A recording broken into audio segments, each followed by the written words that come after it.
দর্শক, আমরা আজকে দেখাচ্ছি আপনাদের মোগরাপাড়া সোনারগাঁ ডিগ্রি কলেজের হাটের শেষ পরিস্থিতি। এটি হচ্ছে আজ বেলা বৃহস্পতিবার, এখন প্রায় সন্ধ্যা 7টা বাজে।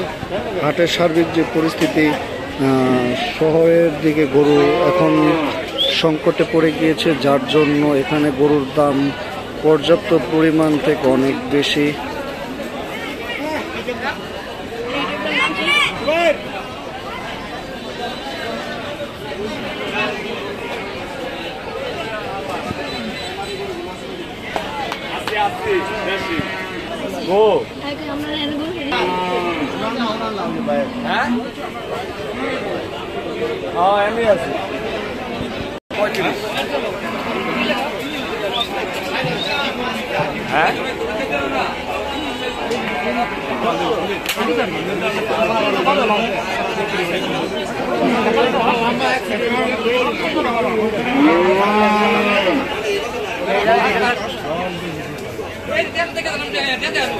अरे नहीं आ सके